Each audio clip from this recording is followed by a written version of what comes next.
మీ business ఏదైనా మీ ఊర్లో promotion చేయాలంటే అది సుమన్ టీవీతోనే సాధ్యం. ఇప్పుడే సంప్రదించండి. దిస్ ఇస్ సత్యం ప్రసాద్. నిన్న సాయంత్రం సుమారు 6 గంటల 30 నిమిషాల ప్రాంతంలో కొట్టగూడకు చెందిన రెడ్డప్ప అనే యువకుడు బైక్లో అతి వేగంగా వస్తూ దొడ్డిపల్లి మున్సిపల్ హై స్కూల్ వద్ద ఉన్న స్పీడ్ బ్రేకర్ పైన ఎక్కించడంతో అక్కడి నుంచి కింద పడి అతను తీవ్ర గాయాలైతే స్థానికుల సమాచారం మేరకు 108 ద్వారా అతన్ని చిత్తూరు ప్రభుత్వ ఆసుపత్రికి తరలించారు. అక్కడ చికిత్స పొందుతూ అతను మరణించడం కూడా జరిగింది. ఇక్కడ స్థానికులను అడిగితే అతను హెల్మెట్ వేసుకోకపోవడం, అతి వేగం కావడంతోనే అతను మృతి చెందాడని చెప్తున్నారు. ఇదే విషయం పైన ప్రస్తుతం మనం ట్రాఫిక్ పోలీస్ స్టేషన్లో ఉన్నాం.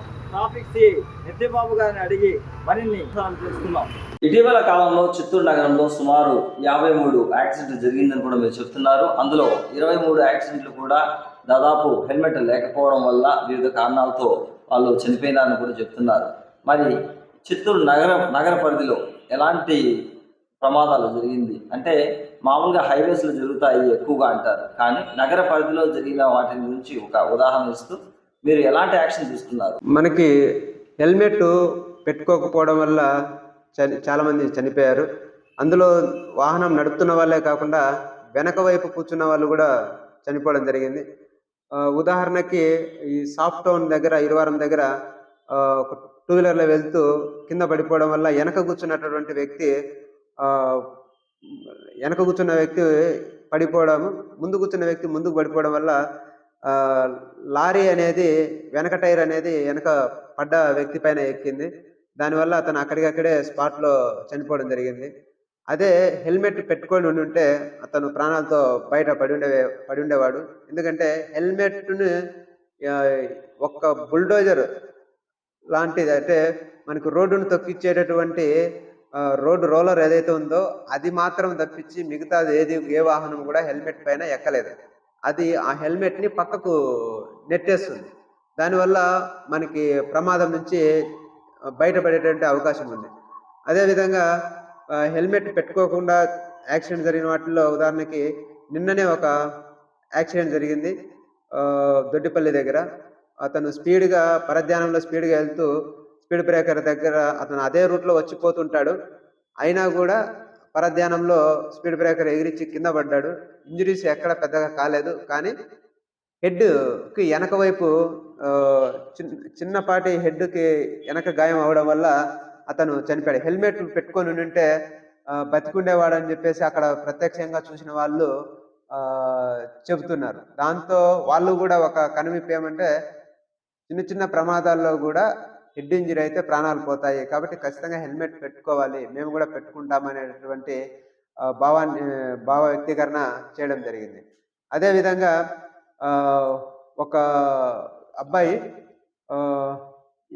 ఇక్కడే ఇరువారం కాజూరు దాటిన తర్వాత స్పీడ్గా, అతను మంచి డ్రైవింగ్ స్కిల్స్ ఉన్నటువంటి అబ్బాయి, స్పీడ్గా కూడా తోలుతుంటాడు. అప్పుడప్పుడు మాకు అందిన సమాచారం మేరకు స్పీడ్ డ్రైవింగ్ కూడా చేస్తుంటాడు అవుట్స్కట్స్లో అనేటటువంటి ఇది ఉంది.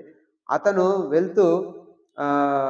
ముందు వెళ్తున్నటువంటి ఆటోను ఓవర్టేక్ చేస్తూ ఎదురుగా వస్తున్నటువంటి బస్సుని తప్పించబోయి సడన్గా బ్రేక్ అయ్యడం వల్ల పడిపోయి అతనికి ఎక్కడ ఇంజరీస్ లేవు.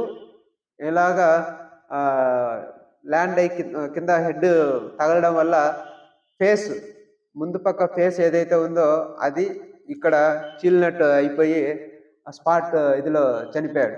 అంటే హెల్మెట్ పెట్టుకొని ఉంటే అతని ప్రాణం అనేది నిలబడి ఉండేది. ఇటీవల ఈ సత్తారు బావి దగ్గర తవనంపల్లి పోలీస్ స్టేషన్ లిమిట్స్లో ఇద్దరు బస్సును ఓవర్టేక్ చేస్తూ ఆటోను వెళ్ళి డాష్ ఇచ్చి కింద పడి చనిపోయారు. వాళ్ళు మనకి ఒక ప్రముఖ ఇంజనీరింగ్ కాలేజీలో చదువుతున్నటువంటి స్టూడెంట్స్. ఇద్దరు కూడా హెల్మెట్ లేదు. దాంతో ఇద్దరు కూడా అక్కడే సివియర్గా హెడ్ ఇంజరీ అయ్యి హాస్పిటల్కి తీసుకెళ్లే లోపు చనిపోయారు. దీనిపైన మేము చిత్తూరు డిఎస్పి సార్ ఆధ్వర్యంలో ఈస్ట్ సిఐ గారి యొక్క సహకారంతో అక్కడ ఎస్పీ సార్ గారి ఆదేశాల మేరకు హెల్మెట్ పైన అవగాహన కార్యక్రమం అనేది కండక్ట్ చేసి స్టాఫ్ స్టూడెంట్స్ వీళ్ళతో ర్యాలీ కండక్ట్ చేయడం జరిగింది. అదేవిధంగా మనకి ఇక్కడే గాంధీ సర్కిల్ దగ్గర జస్ట్ చిన్నపాటి స్పీడ్తో వచ్చి యూటర్న్ వేసుకొని వచ్చేటప్పుడు చిన్న కారు అలా తగిలించడం వల్ల ముందుకు పడిపోయి ఆ, ఒక వ్యక్తి ఫేస్కు ఇంజురీ అయ్యింది. కానీ ఆ పడిన దీంట్లో ఈ ఈ ప్రాంతంలో తగలడం వల్ల ఆ, చనిపోవడం జరిగింది. అంటే ఇక్కడ హెల్మెట్ ఉండింటే ఫేస్ ఇంజురీ అయి ఉండదు, హెడ్కు ఇంజురీ అయి ఉండదు, అతను ప్రాణాలతో బయటపడి ఉండేవాడు. ఇలాంటి ఇన్సిడెంట్స్ చాలా ఉన్నాయి. కాబట్టి మనకు ఈ ప్రమాదాల నుంచి టూ వీలర్ ప్రమాదాల నుంచి బయటపడాలంటే ఫస్ట్ వెహికల్‌ను కండిషన్‌లో పెట్టుకోవాలి. రెగ్యులర్‌గా సర్వీస్ చేసుకోవడము, బ్రేక్ కండిషన్స్ గానీ, వెహికల్స్ యొక్క హ్యాండిల్ గానీ, వీల్స్ గానీ ఇవంతా కండిషన్‌లో ఉన్నాయా లేదా అనేది చూసుకోవాలి. దానికి తోడు మనం అబ్జర్వేషన్ చేస్తూ రోడ్డు పైన మనం ఒకరమే కాదు, ఆహ్, ఆహ్, వ్యక్తులు నడుచుకుంటూ వెళ్తుంటారు. కుక్కలు, పందులు, ఆవులు లాంటివి కూడా సడెన్‌గా అడ్డమొస్తాయి. పిల్లలు, ముసలివాళ్ళు కూడా రోడ్డు దాటుతుంటారు.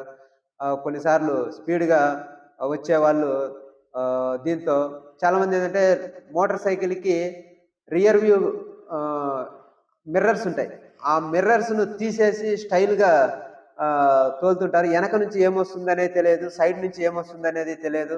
దాంతో సడెన్‌గా వీళ్ళకు ఏదో పరధ్యానంలో లెఫ్ట్‌కో, రైట్‌కో తీసుకోవడం వల్ల అవతల వ్యక్తులొచ్చి వీళ్ళను డాష్ ఇవ్వడం గానీ, లేదంటే వీళ్ళని తప్పించబోయి వాళ్ళు పడిపోవడం గానీ ఇలాంటివి జరుగుతా ఉన్నాయి.